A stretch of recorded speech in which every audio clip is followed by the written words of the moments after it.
Welcome everybody. My name is David Wood and I chair London Futurists. Our event today is a bit different from usual. In most London Futurists events, we take a fairly careful look at evidence of forthcoming technological breakthroughs.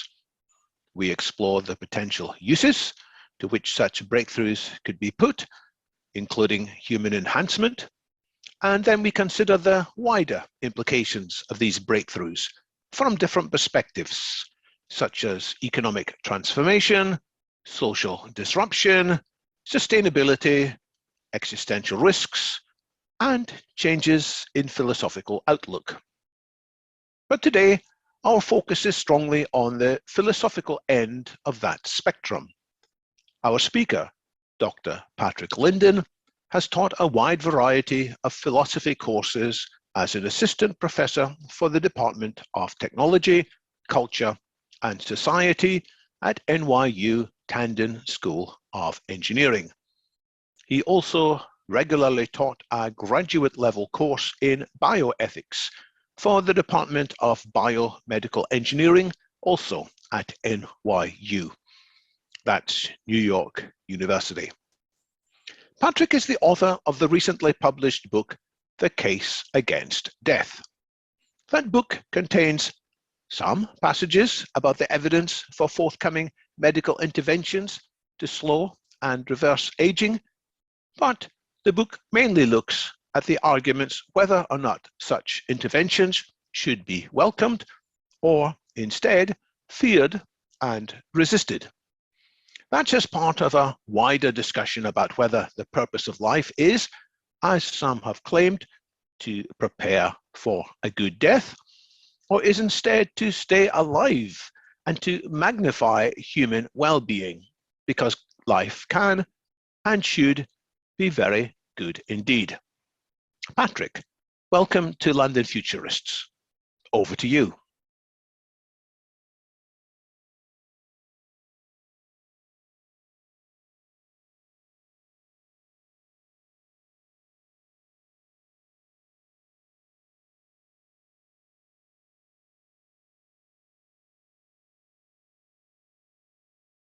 What drove me to write this book, The Case Against Death, I think was the realization that people in general very often resisted the idea that it would be a good thing to extend life, and the realization that many people say that both aging and death are actually good things, and that we should accept these. So as recently as last weekend, when my book came up, a young woman said, "Oh, I think aging is just wonderful, just wonderful." So since I myself have always had the realization that our lives are far too short, I find this attitude extremely provocative. And finally then, about 7 years ago, I started writing this book that I called The Case Against Death.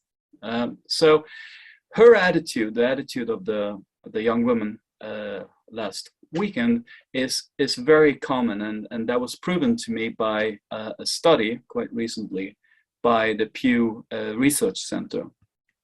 And here we have the study. So this is a study from 2013 by Pew Research Center, and the question is, what is your ideal lifespan? And so they had a representative sample, and it turned out that the vast majority thought that a life somewhere between 78 and 100 would be ideal. The average was about 90 years. Only 4% said a life that's beyond 120, that is beyond the natural lifespan. So 96% said nothing more than what could be natural, so to speak. Of course, you may interpret this as people being afraid to be extremely fragile when they reach 90 or 100 or 120, that they would be so fragile and maybe sick that they can't enjoy life. You might think so, but on a different question of whether they would want treatment that would slow aging process and allow the average person to live decades longer, to at least 120. That is on the stipulation that their aging would slow down and they would stay young and healthy. Would they want that and live to at least 120 years? It turns out that only 38% of the people asked say that they would want that. So we offer people the chance to stay young, stay alive, and only 38% say they would want that. Now, interestingly, they think that other people would want that. So they believe that 68% of other people would want that, but they themselves say no, it's not for me. Okay, so this is of course very surprising, because we always hear that everyone wants to stay young and stay alive, and that one of the big motivators of humankind is self-preservation and the will to live. But on these questions, and also what I hear when I bring up this topic, most people seem to be fine with dying as long as they have a reasonable time to live their life. I very often hear, because I ask my students this question in the many classes I've taught called Death, Longevity, Values. I gave them a survey where I stipulated again that they would be in good health and they could live as long as they wanted. How long would they want to live? And these students, if you took the average again, end up with the same answer as the Pew Research Center study, namely they would like to live around 90 on average. And very, very few people of the students here wanted to live so-called unnaturally long, that is beyond 120 or so. You may then want to draw the conclusion that the most people are not too bothered by death. And it seems that way, at least not as bothered as I am, and as bothered as you might think when you think about human motivation. Now, so why not then is the question. Why do people say this, or why do people believe this? So one is, of course, they might believe in a good afterlife. So death is not the end, but the continuation, and perhaps the start of something better. And so that is perhaps a reason for why they accept death, so they're so glad to accept it. However, when you look at the studies that also Pew Research Center did, there isn't as strong a correlation between religiosity and the acceptance of radical life extension as you might think. In fact, in American context, the people, the group, the most pro longevity, most in favor of radically extending lifespan, are Black Protestants, whereas the most negative group, the group that looks upon this with the most skepticism, are white Protestants. It's interesting, okay? But generally speaking, there isn't this strong correlation between religious belief and the acceptance of wanting radically extending life, etc. So belief in a good afterlife is one. Now, in my book, I don't go into this very much, because I agree that if there is a good afterlife, and I hope there is, then this would be a good thing. So my argument is more against those who believe that death is the end, there's just nothingness after this life, and they still think it's okay or even a good thing that we die. Okay. Another reason that people accept death, maybe they think it's inescapable, and so they don't want to have what they cannot have. And so this is often called the sour grapes argument or idea that you say the grapes are sour because you can't reach them. So you're not going to extend your life, they think. They're very pessimistic about this, so we're not going to wish for it, and thereby we avoid the tragedy of not being able to realize more life. The third explanation, I think, and it's something that's come to me more recently, is that they might lack what I call the felt understanding of the horror of nothingness. So many people do not seem to find the prospect of ceasing to exist itself frightening or awful. I do, and I know people who do, but I think, and teaching my class, very, very few students had a real kind of horror of ceasing to exist, of there being nothing.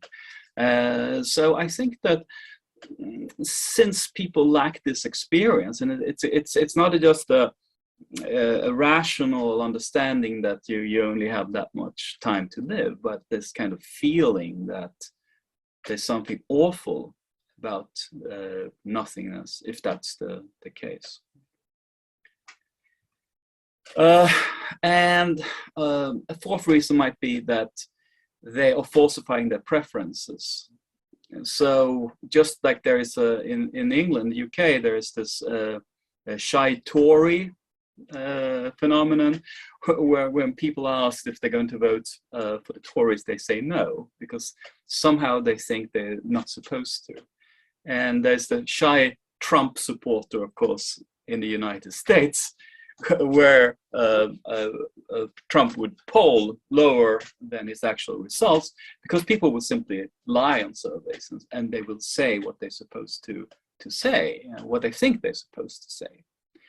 So what is it they think they're supposed to say? Well, I think that acceptance is normative. That is, the idea that we should accept death and aging is what's held out to be the wise view,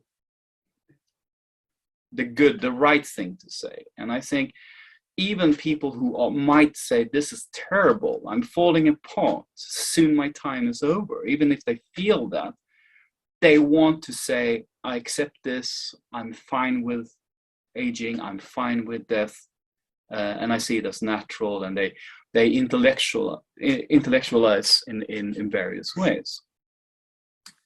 So the wise view, I call this complex of philosophical thoughts and justifications and rationalizations, the wise view. And part of it is of course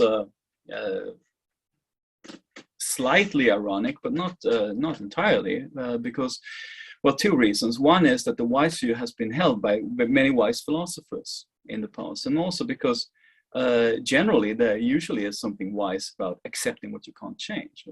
That's something that people define wisdom as well. So my argument that I make against death is that it's true that death is bad for us. It's not that it's going to make us happy to believe that or anything like that, right? So if wisdom aims at making us happy or live life in a kind of happy way, that's not the goal of my philosophical argument. It's to give us a straight evaluation of aging and death. In my book, I describe this complex, and I'm going to read the description I give of the wise view now, and it goes something like this. And I think you've heard parts of this, all of this yourself. And it goes something like this: life has an end because it has a beginning, and it consists of different stages, each one with its particular meaning and charm, not unlike the seasons of the year. The limit of death raises the stakes. It makes each moment significant, each choice important, and it endows life with seriousness and meaning. We should seek a good life, not necessarily a long life. Death is a fitting culmination to complete life, a well-deserved rest. A fear of death is foolish, since either you cease to exist and can therefore not be harmed in any way, since you're not, or you go to a better place. Immortality should not be sought by greedily hanging on to your own particular existence, by refusing to yield and make space. A much longer life is no longer a human life.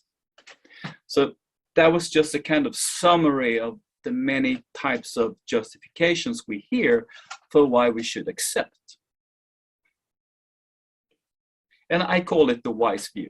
Okay? So now I'm going to give some examples of the wise view that's been held by philosophers in the past. So Socrates and of course Plato writes about the philosophy of Socrates, his teacher. Socrates says, I deem that the true disciple of philosophy is likely to be misunderstood by other men. They do not perceive that he is ever pursuing death and dying.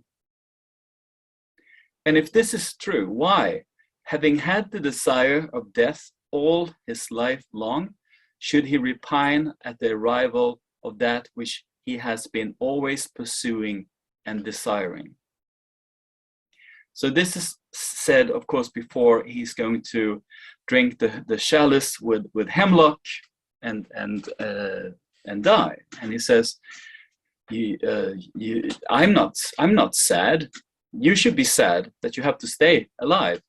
I'm happy because finally I can be where I belong. And it makes sense in his metaphysics because he believes that we are the mind, and the mind is not really of the material world, but it's chained to the material world. And now he breaks free of these chains, and the mind can finally be in the kind of rational world, the world of ideas, where it belongs, right? He also compares life to an illness, and now he's finally cured, right? So this is extremely not beyond accepting of death, but seeing it as a good thing. Now, of course, part of this is, of course, that for the philosopher there might be there is a continuation. Of course, for the rest of us, we might be reborn as ants or something like that. But part of this, so you might say, well, part of this pro-death attitude is that he doesn't believe that death is death, but he believes that it's a continuation, that it's the kind of religious answer. But part of it is also that he believes that there's something sick and limiting with the life, with our material life that we know. Okay. My next example is from Epicurus, and Epicurus famously argues that death is nothing to us, for all good and evil consists in sensation, but death is deprivation of sensation. In other words, in his philosophy, good and bad is defined in terms of pain and pleasure, and when you're dead, you have neither pain nor pleasure in his view, because he's a materialist, and therefore it's neither good nor bad, and so we should be indifferent to it. So I will say more about this argument later. The Stoics similarly taught that death is not an evil. What is it then? The one law that is free of all discrimination. So the Stoics have a worldview according to which the universe and nature is governed by a law, and what is natural and what happens according with this law is good. The only thing that's bad is to go against nature and to do things that are not virtuous, bad actions. And death is not an act that lacks virtue, and death is not unnatural. It doesn't go against any laws, so there's nothing wrong with it.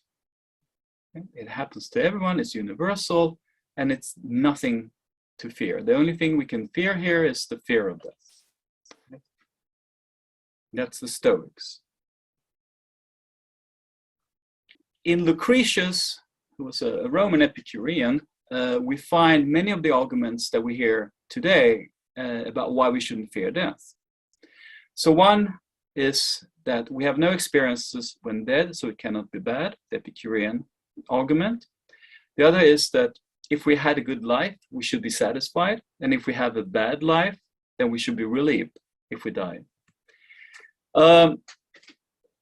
There is also a kind of pessimism about the toil and labor of being alive.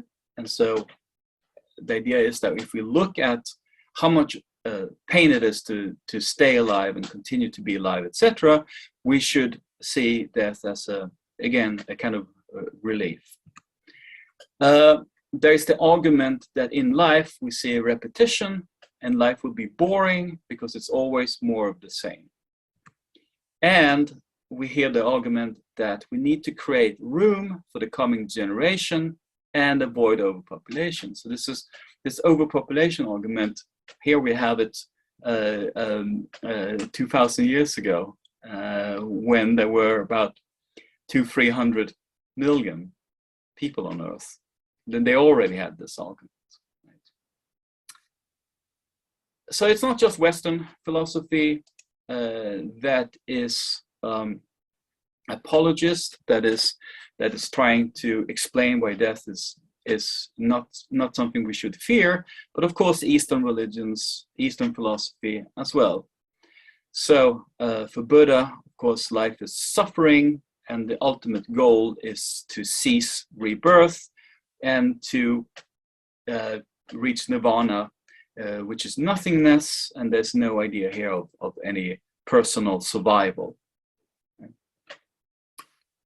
Schopenhauer, to go back to Western philosophy, was inspired by Eastern philosophy, and he says that the shortness of life, so often lamented, may in reality be the best thing about it. So Schopenhauer, of course, is famous for his pessimism. And there's one thing that I agree with him, and he says that the fact that we can realize, unlike the animals, that we are going to die is part of the badness of life. And that's one of the reasons that we shouldn't be sad about dying, but the contrary. Now, as a last example of that kind of reasoning, there's a recent book by a philosopher from South Africa called David Benatar, and the name of the book gives it away. It's called Better Never to Have Been: The Harm of Coming into Existence. So Benatar is arguing that we should stop having children, and we should euthanize all sentient creatures in an effort to get rid of suffering. Right? So here, and there's actually also thoughts like that in some texts of Buddhism as well, and also in the Greek tradition, this idea that the best thing of all is to never have been born. Now, he has a kind of philosophical, logical argument, and it goes like this. He says that if you had never been born, then it wouldn't be a bad thing to miss out on any pleasures, because you're not there to miss out on these pleasures. On the other hand, it's a good thing that you missed out of all the bad stuff that would happen to you if you'd been born. Okay? So he believes that if the world now, if the earth now, 10 years from now or 100 years from now, was a lifeless rock, there wouldn't be anything bad about that. Because you might say, well, what about all the pleasure that could have been there? And says, well, that's not a bad thing, because there's no one there who's alive to miss out on this pleasure. On the other hand, he says, it's a good thing there's no one there suffering. So there's a certain logic to it. And if you're utilitarian of a certain stripe who believes that the most important thing is to get rid of suffering, then of course getting rid of all sentient creatures would be a way to do, the logical way to do that. Now, personally, I think it's just one of the most horrific types of arguments. And I'll talk more about that, why I think so. So, Gerald J. Grumman, in a study of the ideas of death, says, the leading intellectual currents of the West are extensively infiltrated by apologism, the belief that pro-longevity is neither possible nor desirable. And that's what I found as well. I think the main complex of ideas is what I call the wise view, the idea that we should accept. Now, there are certain counterexamples: Francis Bacon, Benjamin Franklin, Descartes, Condorcet, and today we have John K. Davis, for example, John Martin Fisher, Nick Bostrom, of course, Ray Kurzweil, and so on. But I think the dominant philosophy is still, I believe, teaching acceptance.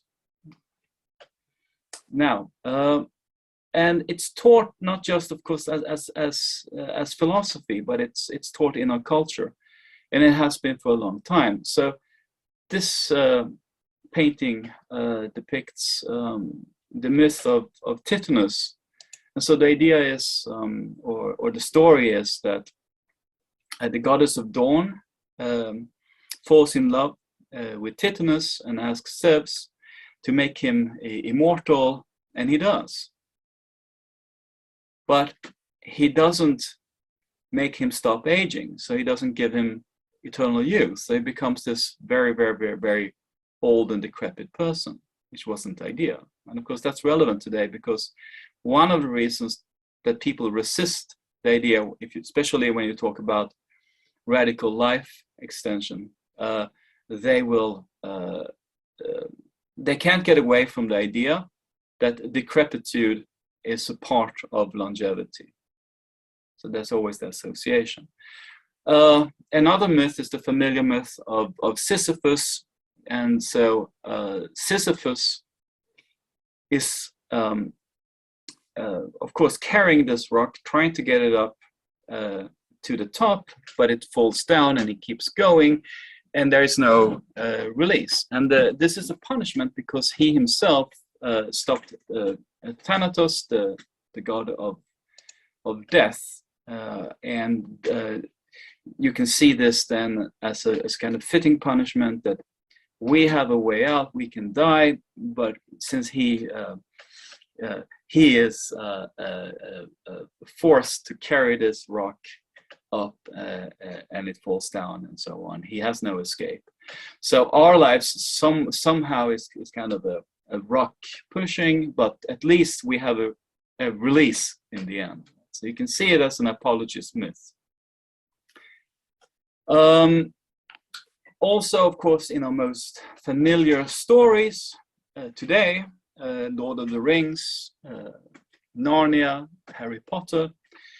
So in Lord of the Rings, there are many examples of how the search for immortality of those who are not supposed to be immortal ends badly. The ring itself prolongs your life, but of course, if you wear it long enough, you become Gollum. You become this pathetic creature. And there's a scene where Bilbo describes himself as being stretched too thin, like too little butter on bread. So there is this idea that there's a certain lifespan for all these life forms in Tolkien's universe, and they're supposed to stay within it.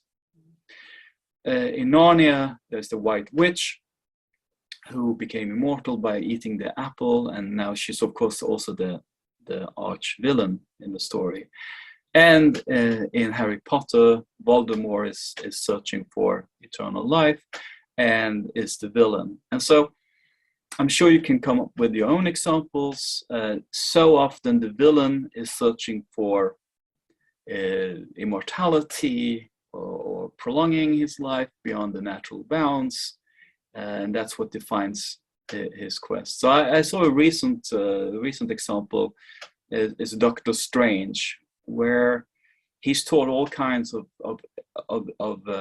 magic, but you're not supposed to use the magic to prolong your life. And so one of the other wizards there, or magicians there, is castigated for having done exactly that she's done the one thing that they're not supposed to do, and that is to use the magic to prolong their own life.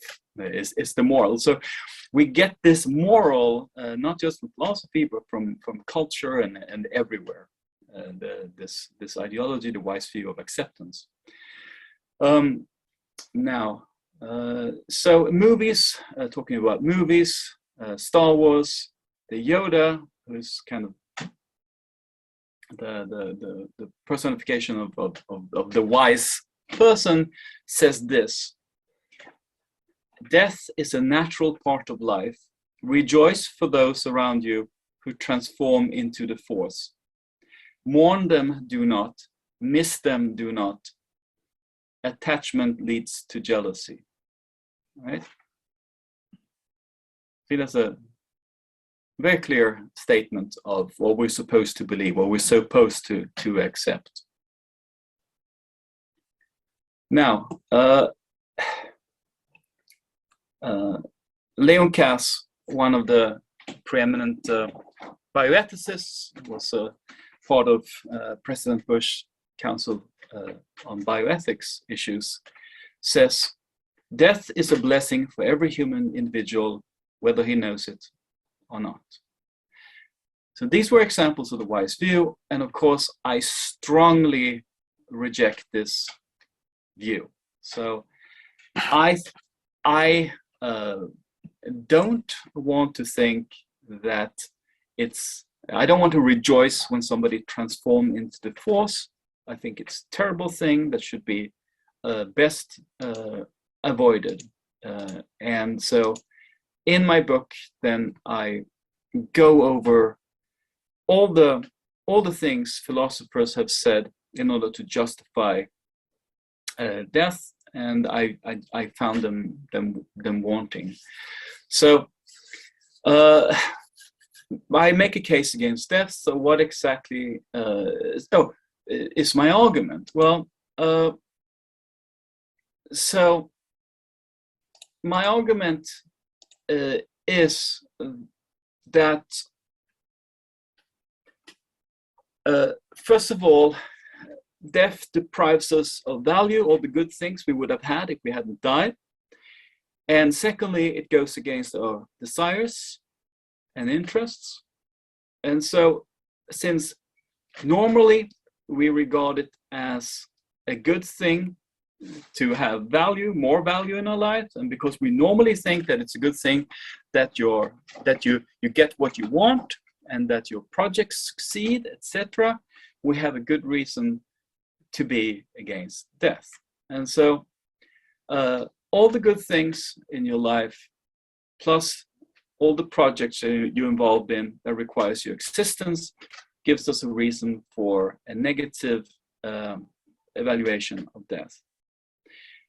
And in fact, when it comes to the argument that death should be accepted because it's natural, I believe that there is nothing more natural than fearing death. And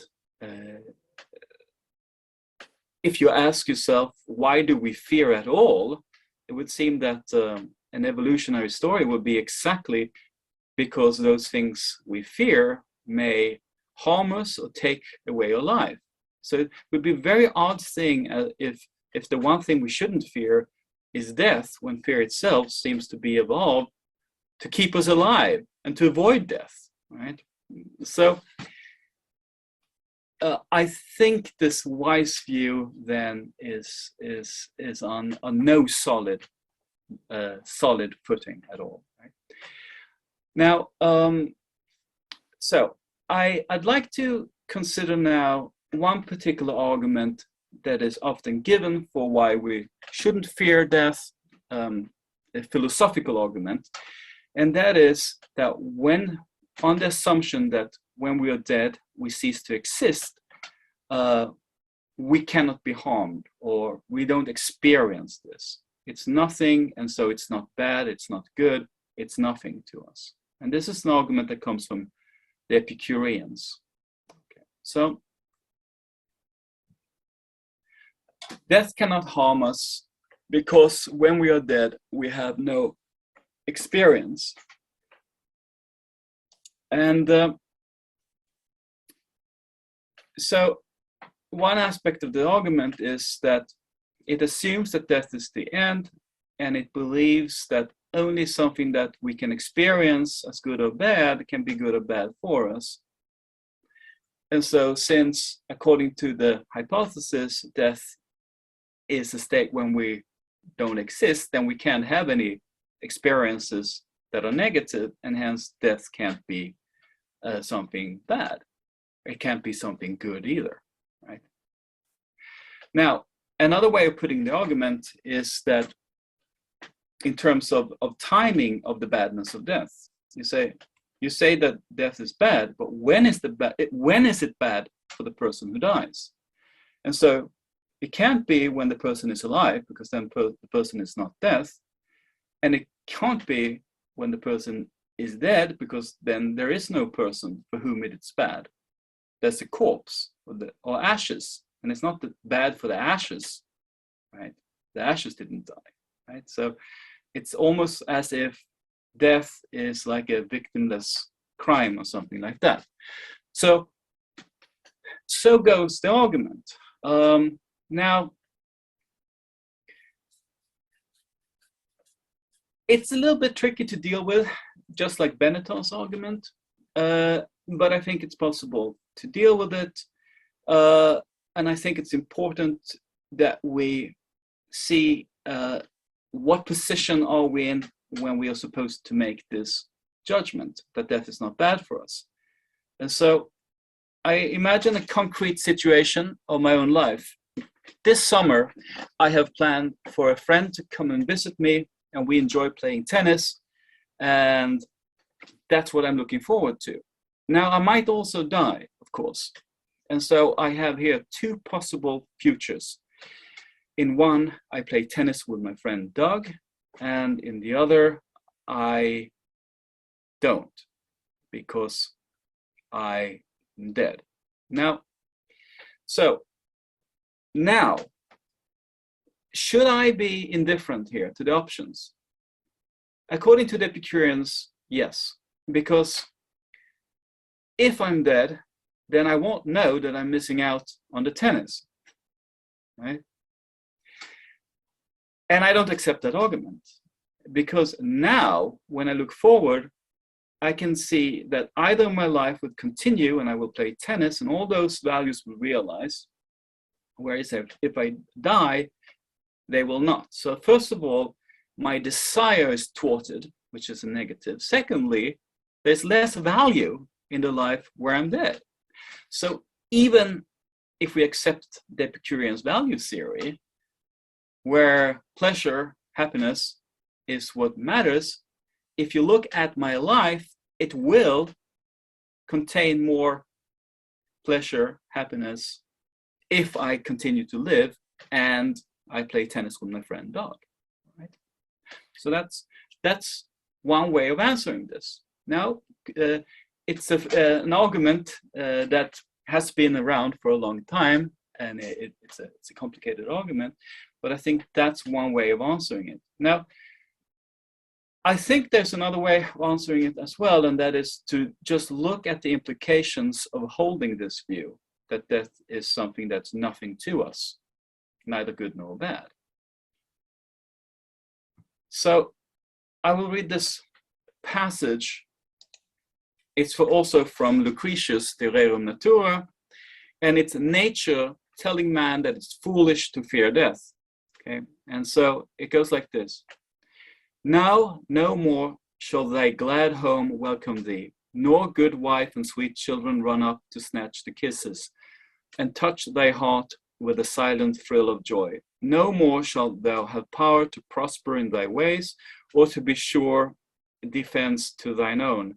Pitiful thou art, men say, and pitifully has one malignant day taken from thee all the many prizes of life. Yet to this they add not, nor does there abide with thee any longer any yearning for these things. But if they saw this clearly in mind and followed it out in their words, they would free themselves from great anguish and fear of mind. So in other words, we have here a scene where a man is longing for his family and he wants to go home and right now, but if he would die instead, that would be just as good, because if dead, he wouldn't know that he missed out on seeing his wife and children. So he should be indifferent to whether he sees the family or whether he dies, because if dead, he will stop yearning for them. Right? Okay. Now, what I think we should think about this paragraph is there's a very strange way of being, to be that indifferent. So can we really care about a family if we don't care whether we see them again or we don't? Because we no longer exist.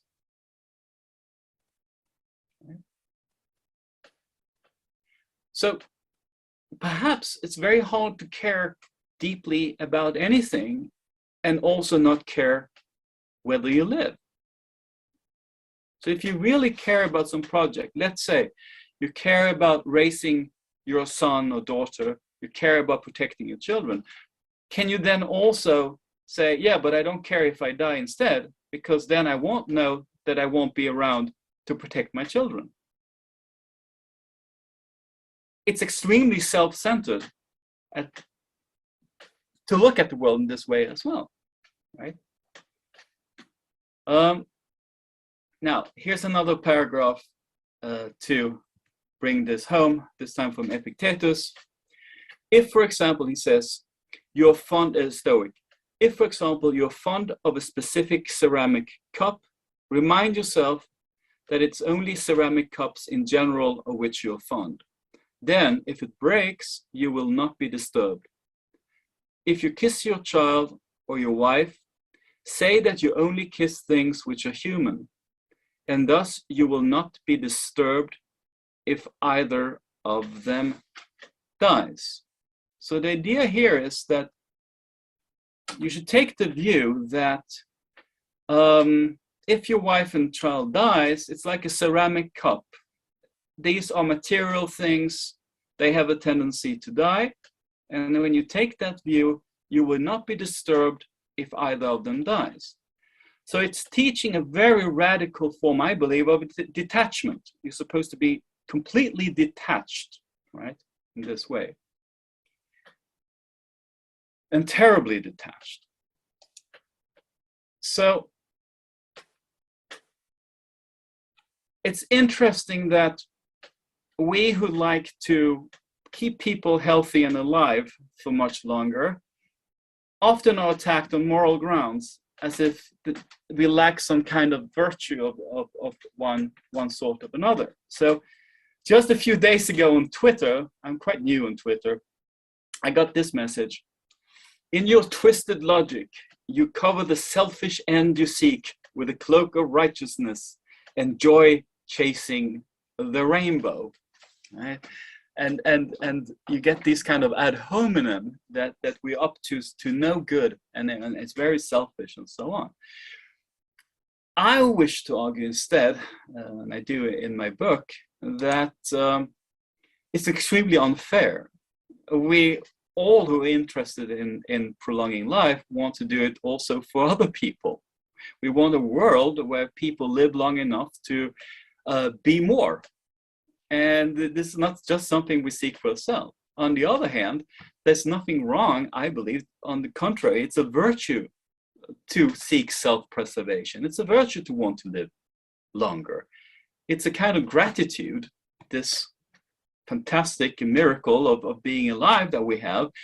It's a kind of gratitude to want to live longer, be more, experience more, and so on. And it's almost like a character flaw not to want this, I believe. So I believe that the many apologists for death and people who argue for acceptance, they believe that they have the moral high ground and they have the wise view, etc. I reject that. I think we have the moral high ground. And so what these, the apologists, I think they're characterized by often unreasoned and kind of unreasoned conservatism, pessimism, defeatism. They are often misanthropic, I think, as you see in the views of the antinatalists, anti-humanists, and kind of anti-enlightenment. I think Nick Bostrom does a very good job in his article on the history of transhumanism, of highlighting just this how the wish for radical life extension is part of an Enlightenment tradition, Enlightenment values, and we who are for radical life extension, on the other hand, I see as optimistic, heroic, confident, enlightened, and honest, because we recognize that death is bad, that death might be unavoidable, but still we take up the fight, and we hopefully we prevail. And so I think I could end there. This is my book, and there's a discount code here for everyone who's listening. But only for those in the USA? Unfortunately. For this code? I can see what I can do. This is what they gave me. This is what the publisher gave me. Well, that's welcome. I could talk longer, but you've got another 2 or 3 slides, have you? I'm slightly worried in terms of death. I mean, I'm watching your battery indicator at the bottom of your screen, and it's clunking downwards. Do you need to rejuvenate your laptop, or? Oh no, no. You're all right, are you? Oh, 41%. 41%. I don't want you having a mortal end of your laptop's mortality in the middle of this discussion. Well, it can go 1.5 hours longer. All right. So thank you very much, Patrick. If you want to pause there, we can move into Q&A parts. I could do one more slide, actually. All right, go for it. Because there's a whole lot more in your book you haven't had a chance to touch on. So much. Yeah, there's so much in it. So I have one more thing then, and that is I tried to find things that arguments against prolonging life have in common. And so I found a few things. I call them fallacies of arguments against radical life extension. So one of them is that these arguments are often unscientific and disregard empirical evidence. So, for example, if you take the argument of overpopulation, they don't take into account that already most people are living in countries that are shrinking or growing moderately, and they don't take into account that when we talk about radical life extension, this is not something that's going to make everyone absolutely immortal, anything like that. Now, often there's a failure of relevance. So when they argue against prolonging life and so on, they often make arguments that addresses only if we were completely unable to die, and what a curse that would be. But that doesn't seem to be a kind of empirically possible alternative, really. Often there's a false dilemma. Either we die at a natural limit, or all these terrible things happen, where in fact there can be many ways of dealing with these. There's an overgeneralization very often, and I could give you an example of this. So, for example, there's an argument by Leon Kass where he says that if we were immortal, we wouldn't be able to sacrifice our lives, and therefore courage would be impossible. Well, that seemed to be a very hasty conclusion. I mean, there are many other ways of being courageous apart from sacrificing our lives. It's a very hasty generalization. There's special pleading. Leon Kass, in another argument, says that, you know, beauty depends on death. And then he says, you know, would we find these spring warblers beautiful if they lived forever, or something like that? And many other things that come and go. He gives examples that are beautiful, and so yeah. But of course, there are also stars and diamonds and other things that are beautiful.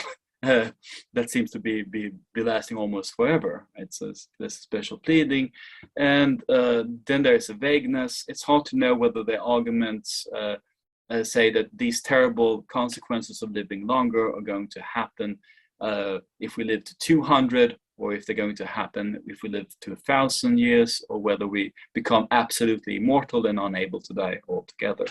So these were 7 fallacies, but I go over this in detail in the book. Yeah. All right. Thank you very much, Patrick. Let's turn to some of the questions now. And I encourage audience members on Zoom to take a look in the Q&A window. Lots of good questions there already. If there are some that you would like to see answered sooner, and possibly at more length, then put your pointer over these questions and give them a thumbs up. If there's something you feel is not covered in the questions yet, add your question in. And the top on the list currently, by a little bit, is a question on downsides, social stagnation. It's by Terry Raby. He quotes Max Planck, the famous physicist, who said that science advances funeral by funeral. People get stuck in their thinking, and unless the people are dying and moving away, we will have a much less attractive society. What's your comment on that, Patrick? Well, I have several comments here. I think the first one could be that if we look around the world, we see that the most innovation comes from the longest living countries. They come from Sweden and Japan and so on. So apparently longevity so far, from the empirical evidence we have, is compatible with progress. Also, if we look at other progressive values, we also see that the longest living countries have the most progressive values. So if you compare Denmark with a country that is much, much younger, like Afghanistan, you have the most progressive country is the oldest progressive country with the biggest part of old people, whereas you have one of the least progressive countries has the youngest population. So that's one way of answering it. The other is to look at how patents, for example, new patents are distributed, and they are not just a young person's game, but older people get just as many new patents, if not more, than older people. And also, if you look at the Nobel Prize winners, even in physics, they always say, well, you need to be young to do anything in physics. But you see that recently, the Nobel Prize winners in physics have made their breakthrough discoveries when they were 50, around 50. So I think there's a lot of ageism here. Also, we mustn't forget that if we get radical life extension, and it comes with youth extension or youth span extension, the old people of tomorrow will have all of their, or most of their youthfulness and capacity as well. So I think when you look at it the way that old people are some kind of clog to progress and so on, I think part of it is ageism, And also, if that was the case, we could perhaps change society and change the expectations on people who are older. So there are many things to be said here, but I think that's one way, or a couple of ways of answering the question. Thanks. So although Max Planck was a brilliant man, that comment of his is actually not completely accurate if you look at the history of science. There's a comment on YouTube which I'd like to feed in, and it picks up, I think, on a common theme that's emerging in several of the questions. Your arguments were focusing a lot on individuals, you know, and it's people may accept that it's bad for us as individuals to die, and that it's terrible that we have to cultivate this kind of detachment. But people say, well, actually, the argument changes when you look from a social dimension. So Melissa Tranfield on YouTube says, what about the effects on society and the planet of a population that can live to an extreme old age? And in my own discussions with people, overpopulation is one that comes up so quickly all the time. You've mentioned it briefly already, but maybe you can just do a bit more analysis of that. Well, so in my book, I devote 2 chapters to social issues. So you might think that longevity is a case of the tragedy of the commons. That's something that is a good private good is a public nuisance or a public problem. So I don't think it is. I don't know. Was the question here about overpopulation or yeah? So. What we see today is that the countries that has the least problem with overpopulation are the countries where people live the longest. So that's one way of answering it. And the countries that have the greatest problem with overpopulation and rapid increase of population are the countries where people live the shortest. So we talk about Egypt, Afghanistan, and Nigeria, for example. There is often this idea that if we live longer, this is going to radically impact the growth of population, but that's not true. What impacts the growth of population is how many children we have. And so if you look at advanced societies like Japan, for example, their big problem is that they don't grow at all. In fact, they're rapidly shrinking and may lose half their population over the next 100 years, despite also having the most, for a large country, the highest life expectancy. So unless we talk about very, very long life together with the possibility for women of being fertile and having children all the way up, I don't think this is a problem at all, not at all. And I think the main problem here is not to recognize how little impact people living on has on population size compared to how many children people have. But it can be made very clear in an intuitive way. If you think of 2 people living on, you still just have 2 people. But if you think about 2 people having 4 children, having 4 children, having 4 children, that's how you see population growth. So this is not at all a problem, I think. And John K. Davis, in his book, The New Methuselah, I think has done a great job in going into the details here, because he considers also the very extreme scenarios with extended fertility and so on. So let us think that this really does happen. Then is there nothing we can do? Of course, we're rational human beings. We can create ways to deal with this if this would become a problem. I mean, so that's also part of every answer to social the social consequences arguments. Well, another social consequences argument is also raised on YouTube by Melissa, and I just feed it in because it is another question that I hear all the time. Should we not be focused on improving the natural lives of everyone rather than extending life only for those who can afford it, under the assumption that these treatments will likely be expensive and we can have more impact globally on healthy life years by simpler, cheaper systems? Okay, so first of all, I think the problem, the first problem with that argument, I think, is that it doesn't recognize that working on preventing aging or reversing aging is also the key to saving people from all sorts of other illnesses. So the way that longevity is to be achieved is by making us more robust, making us more youthful, which then prevents a plethora of all the other diseases. So this is not something that's separate from healthcare.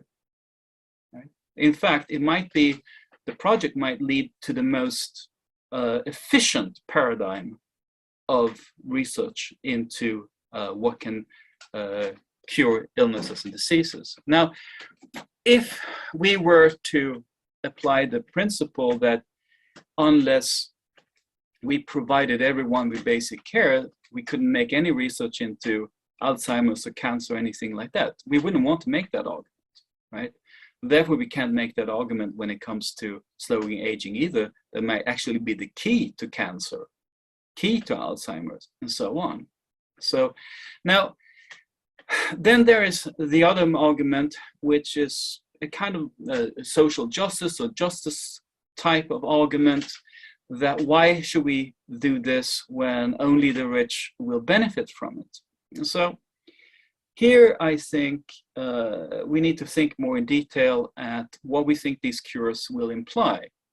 So it could imply nothing more than that we take, to begin with, some tablets, some medicine. It might be something like that. Then what is the likelihood that that's going to be enormously expensive? It would have to contain some very rare thing, or it would have to be extremely complicated to make.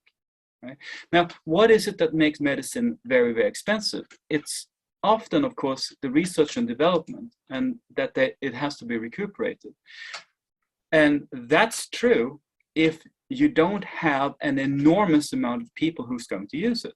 But if you have, let's say, half the population can be persuaded that living longer is a good idea and staying healthy is a good idea, then you have 5 billion potential users of this. And so then, barring that it contains some very rare substance that somehow we can synthesize, and why wouldn't we be able to synthesize it, right?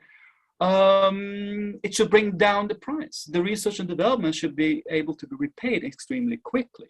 Right? Now, so I don't think there's a reason to think that it necessarily would have to be extremely expensive.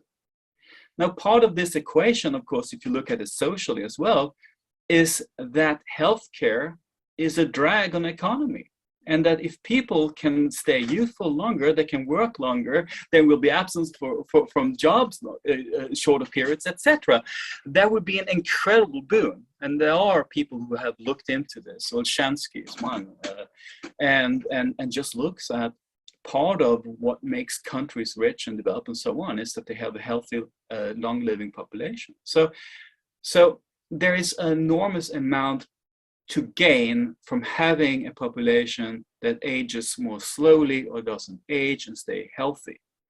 So that means that it could actually pay for itself, and more than pay for itself. Now, I consider various scenarios of what it might cost. Now, let's say it does cost a lot, as much as a house or car or something like that.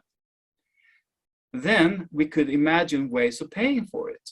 So you live longer, so you have more time to work. So it could be like a mortgage you pay, for example. And then some people say, well, then we kind of just have to work and so on. Yeah, but if the option for me is between having to work to pay for my longevity and not living at all, when you know where I stand on that issue, right? So there are many ways of answering, but I think those are some ways of answering. And I mean, I think that the economic boon of having healthy people is just going to make the distribution happen quickly. And of course, it might happen first to Elon Musk and so on, but that I don't see that as a problem. So that's the longevity dividend argument that you're Yeah. referring to, developed by S.J. Olshansky and others, which basically says that it's not just good from a individual humanitarian point of view that we can delay aging, but it's also good economically. Let's take the question at the top of the votes by Martin Renk, who says that we should be looking at this perhaps from an evolutionary point of view, that our purpose from an evolutionary point of view is to give rise to offspring who are in some ways are slightly different from us. And they, in a sense, give us a different kind of immortality. Isn't that the answer as to why we should be happy to accept in due course aging and death? Well, I think if you have children, you'd like to stay around and be with your children. And I think if you have children, you don't want them to fall apart and die. So evolution may well have had its own purposes in the past, but again, it comes back to your argument about just because something's natural, it doesn't mean to say that we should accept it. We have the ability to change how biology is working. Well, I mean, there are different arguments here, and I think that people who normally don't, I mean, there's a part of it is sometimes this argument comes up, and there's a kind of eugenics angle to it, that we need to die in order to somehow make the race better or stronger or something like that. But that kind of evolutionary pressure does not exist in a post-industrial society. And so there's no reason, the humankind, the kind of gene base of humankind is not going to improve by me dying or my parents dying, for example. It doesn't work like that. There's another version of this argument that says that, look, the fact that we age and die is an adaptation, or it's something that has a Darwinian justification or something like that. But it just looks like it's just a side effect of the fact that it was so dangerous to live in the past that we never reached the ages where the bad the bad gene expressions had a chance to affirm themselves. So, for example, if we turned blind when we were 20, that wouldn't work, and so we would be taken out of the gene pool quickly. But if we would, as of today, we often go blind past 90 or 100 and so on, of course, because that would not have been selected away from. Because no one lived that long in a dangerous period when the evolution was still working on us. So selection pressure was still working on us in that way. So I don't think there is some, I don't think there is. I think you can both want to have children and live through your children, but also want to live, as Woody Allen said, continue to live on in your own apartment. Quite. When I became a grandfather 17 months ago, I suddenly had an even more strong reason to want to stay around until my new grandson was adolescent and became married himself, and in due course possibly has his own children. So indeed, I have a new reason to stay alive. And in terms of thanks for watching, Martin, and we'll continue this argument. Right. Let me take a question from Didier Cournel, who says he globally agrees with what you're saying, but he would like to know, why do you think it is that so many people develop this apologism regarding death, or the deathism, as Didier calls it? He suggests that there's a theory called terror management theory, which explains why we have these arguably irrational views towards aging and death. Do you agree, or why else do you think people develop these seemingly wise but actually flawed rationalizations for death? I think that's definitely a part of it. And the way I put it is, in some sense, if we both understand that death is inevitable and we know that it's evil and bad, then our situation is tragic. And so one way we can deal with it is to say, when you die, you don't really die, you just continue. That's one way of dealing with it. The other one is to say, well, that death that you fear, that's really not bad. It's actually not a bad thing for one reason or another that we discussed. So it could be terror management or something like that. But I also, and this is something that I'm thinking about now, is that I'm not so sure that people do feel terror or subconsciously feel it even of death. I think that, of course, faced with a threat, if somebody pulls a gun to their head or wild animals after them, they will fear death. But I think kind of visceral understanding of terror of death and so on, it might not be as usual as philosophers think and psychologists think. Yeah. Maybe there's some scope for some research there. I noticed on Twitter recently, one person just commented his 4-year-old child had suddenly realized that the death was a thing, and he thought it was absolutely horrifying. And the father just mentioned, well, there are some people who think it may be possible to extend life considerably.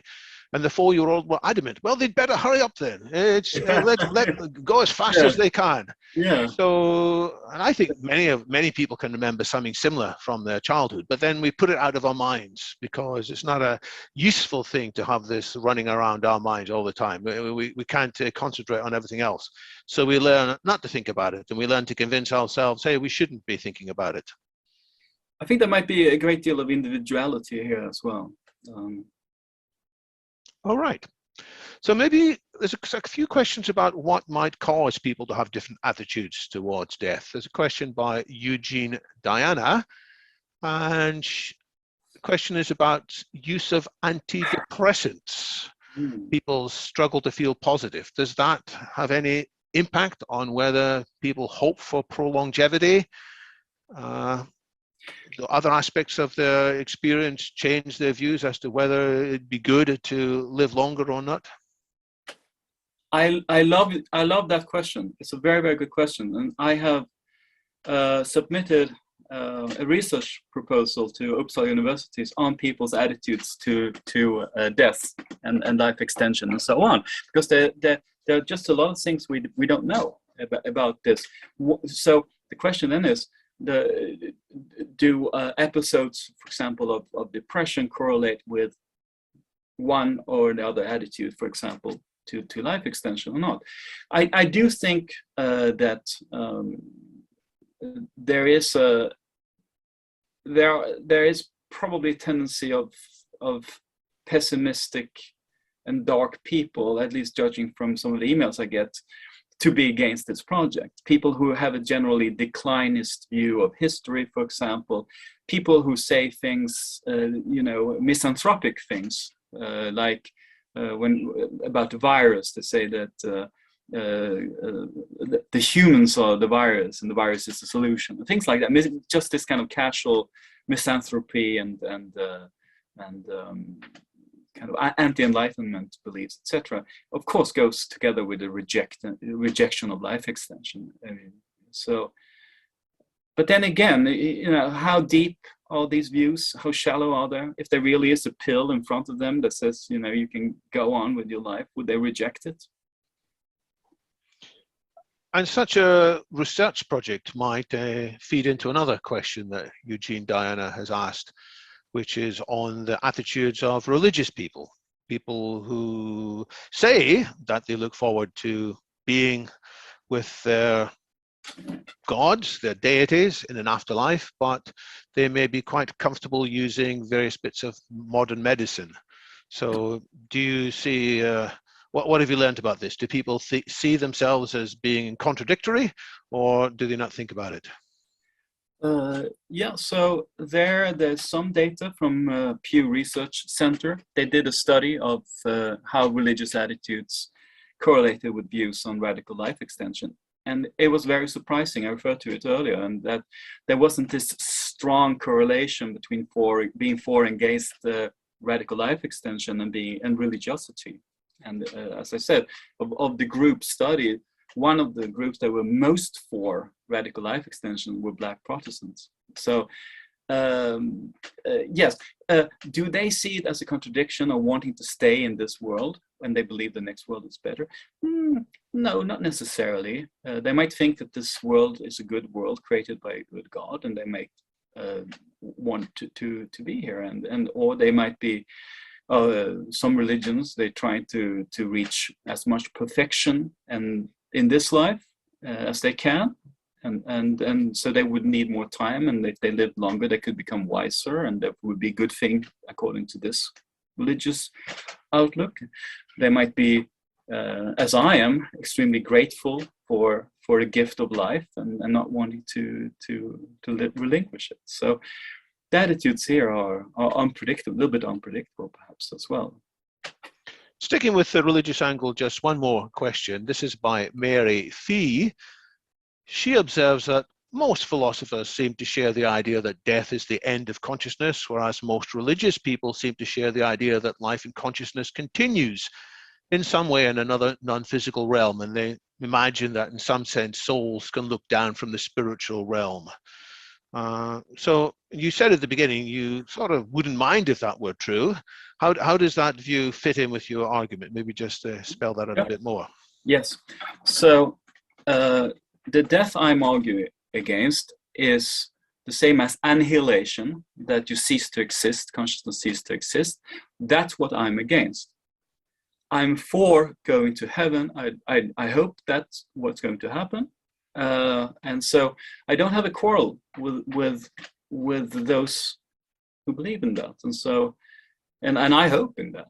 And so if you look at the logic of my argument, it's mostly directed towards the naturalist or materialist to say, this is all there is, and I don't mind dying.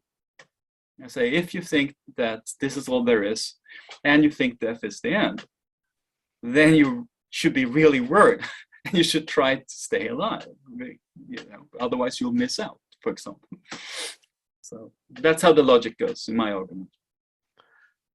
You've said that death is bad. What about death of animals? Does your argument extend beyond humans? Yeah, possibly. I mean, they can, looks like it. I mean, I haven't thought about it much in my book. I don't make that argument. I make the argument for us humans. But I mean, if insofar as a dog can look forward to something, then the death would thwart that, and they certainly can feel enjoyment. So it might be better for a dog to live and enjoy than not. So it does seem that it would cover. So it's not something you've written at length about yet? No, it might be something to consider. Okay. Thinking more. Yeah. There's time for a few more questions, then we'll wind up. There is an option, by the way, and I should have mentioned this to you earlier, Patrick. There is an option to take a short break and then continue another 30 minutes in a more informal setting, in which I will give the microphone to audience members rather than me just being the spokesperson. So I don't know if you've got the time to hang around a little bit longer, but this is a comment to everybody listening on Zoom, that from 5:30 we'll take a 5-10 minute break, and 5:30 we'll take a 5-10 minute break, and then we might continue like going to the pub in the old days, going to the pub and discussing things a little bit longer. So I will generally try to cut people off if they talk for more than 2 minutes at a time, so that the microphone keeps going around. I want to ask a question by PNJ, because he also wants to look at it from the social and collective point of view rather than the individual point of view. But he says actually there are social benefits for people living longer. It's not just that people living longer might use up resources. For example, greater richness of information when people are still alive. Shouldn't that be part of the argument in favor of people living longer? Absolutely, absolutely. So you could say that a lot of knowledge is lost one funeral at a time.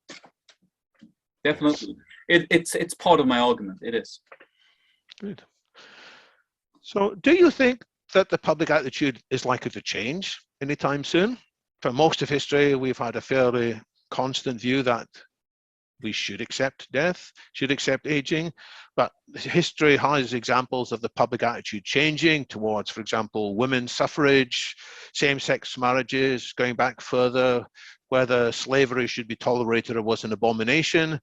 Do you think anytime soon your view is going to be anything more than just a minority viewpoint among philosophers? Yeah, I think it will change, and you see that when you give more information about specific ways of prolonging life, etc., when people are informed about that, they tend to be more positive towards it. So there's a Canadian study that was made, and that was in the context of discussing different biomedical technologies and so on. And there they were significantly more positive towards radical life extension than in the Pew research. So that's one sign. And another sign is that there's so many misunderstandings here that are not too difficult to clear up. And one of them is, of course, it's unclear to people what it means to extend life. I mean, in reality, everyone who works with this or thinks about this knows that we extend life quantity through expanding life quality. That is, by keeping ourselves robust and youthful, that's how we get old. So there isn't this sharp dichotomy between living healthy and well and living long. And that's just one of those misunderstandings that shouldn't be so difficult to clear up once people allow themselves to start thinking about this. And I think they will. And also, I think, so the majority of people aren't philosophers, but they look up to various authority figures and high stakes individuals. And the fact that people like, Elon Musk and people like that take a favorable view of life extending sciences is something that will change attitudes, I believe. There's a couple of questions we might touch on quickly to deal with current affairs. Most of what we've been talking about is relatively timeless. Dale Gluck in the chat wonders, is there anything you've changed your mind about as a result of the COVID pandemic and the fact that more people are dying than was expected? Should we be looking to the successes of COVID vaccines as a sign of what may come in the future? Any views on that? Yeah, no, absolutely. I think the COVID crisis shows the importance of preventing aging, slowing down aging, or reversing aging. Because still, I mean, it was something that affected the elderly population to a much larger degree because of aging. So, yeah. So it's a reminder that the biggest cause of death isn't COVID, it's aging, which accelerates all these other things, as making it more likely that we will die. It's an argument, therefore, for looking again at longevity science, or geroscience, as it's sometimes called. Yeah. Okay. Martin Bialicki asks, how long would you like to live? Well, I can't answer that in a straight way. I like to live as long as I find my life valuable, and I can't really predict that, how long that would be. But I like to have the power to decide myself when I've had enough. Very good. So it's a matter of freedom rather than anything that's predetermined, and that our views may change as time goes on. And we should have that freedom to allow our views to change as time goes on, rather than fitting into some predetermined roadmap. What I'm going to do, before I come back and wind up, I would like to let people know about a few things happening in the future of London Futurists. We've been looking today at the future of thinking about death. We will, in a few weeks' time, come back to more of the scientific angle of mechanisms to extend life and to undo aging. We will have two speakers on the 9th of April, Vincent Giuliano and Steve Buss, who will be continuing a line of thinking they put forward in an earlier meeting and look at what they are calling the younging mechanism. It's an unusual word, but they've got reasons for it. And this amazing picture, I can't begin to describe in the time available, but come along to that meeting and you will find out about what they call non-traditional mechanisms and why they may be the best way to extend our healthy longevity. If I look instead on the 19th of March, we will have a different topic. And this is more about the speed of scientific and technological progress. The view of the speaker there, J. Storrs Hall, is that actually we have not done a great job in society in taking full advantage of technology and science. If we had been more innovative, more effective in organizing society's resources, if we had given more encouragement to individuals, including private resources, we could have had flying cars, we could have had molecular machinery, nanotechnology, and indeed we could have had much greater progress towards anti-aging mechanisms. I'm reading his book just now, Where is My Flying Car? And it is causing me to think quite a lot. It's quite a disruptive book. So I look forward to a discussion of that on the 19th of March. On the 26th of March, we are looking not so much at upsides of technology, but potential downsides of technology and how we might watch for things unexpectedly going wrong.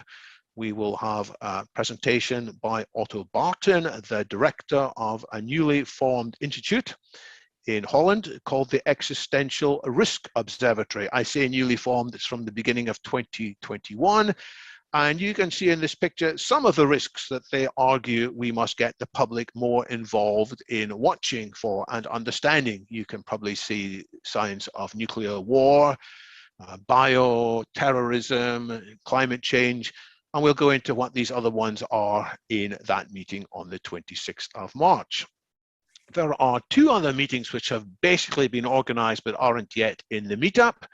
We will be coming back to our survey on the rise and implications of artificial general intelligence in a meeting on the 2nd of April. This will be a joint meeting with the Millennium Project UK node and Fast Future and London Futurists, when we will be looking at what we can learn from the 199 sets of survey answers to what we put forward. So looking forward for that on the 2nd of April. And one more is just about to be added to the list. It's on the 23rd of April. It is by Elise Bohan, originally from Australia, who has produced a book coming out in May, Future Superhuman, Our Transhuman Lives in a Make or Break Century. Elise is a senior research scholar at the Future of Humanity Institute in Oxford.